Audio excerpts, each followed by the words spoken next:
Hello everyone, welcome to this session.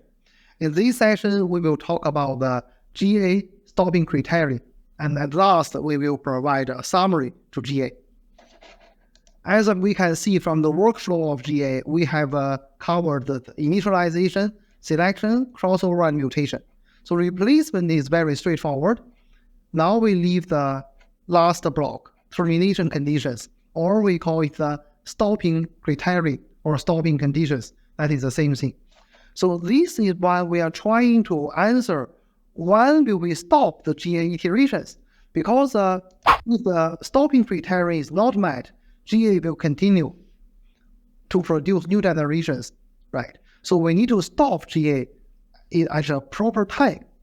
So there are several kinds of stopping conditions. Let me introduce. There are major three of them. First of all, we may set the maximum number of iterations or generations. So we say, okay, the GA run 1,000 generations at finish. So this is mainly decided by the computing budget, right, or the patience of the user. The second is that when there is a satisfactory solution is obtained, we stop the GA. So for example, the optimization problem, we just want to satisfy some constraint. So when the constraint is satisfied, the performance is okay, then we stop GA. We no need to optimize anymore.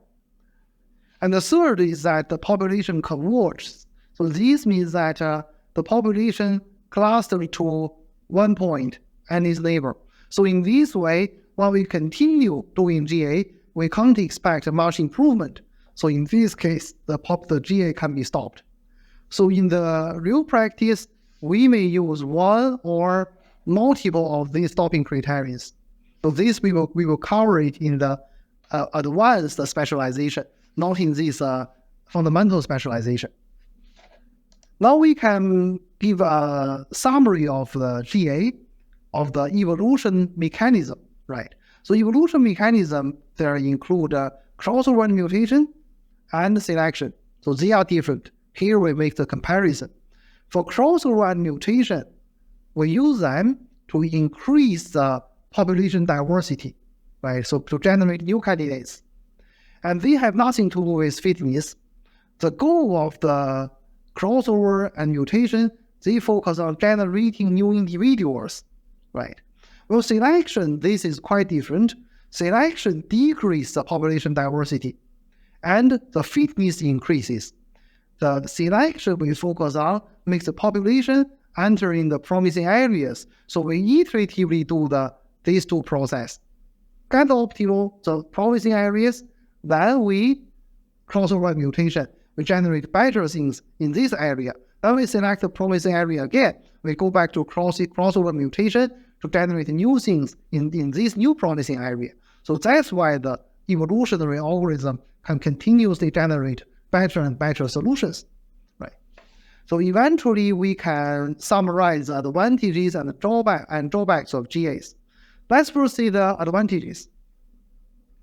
First of all, GA is a general optimization method, independent of the problem domain. So the problem we have introduced before, for example, the TSP, QAP, right? And the lifecycle problem, the antenna design problem, those problems can all be solved by GA. So it's a general method.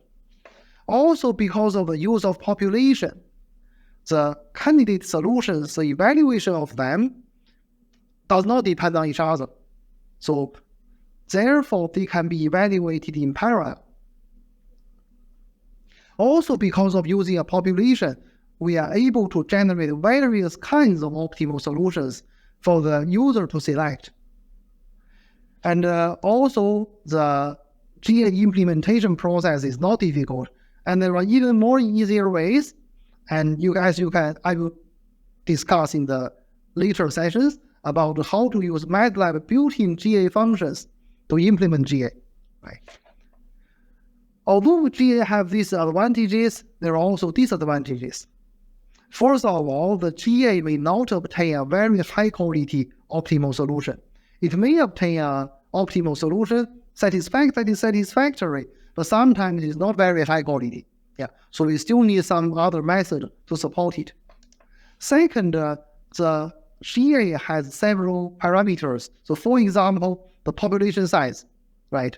The crossover rate, so those kinds of things, right? So the selection of these parameters affects the quality of the solution. So this we need to pay more attention to, and we will also cover this in the advanced specialization.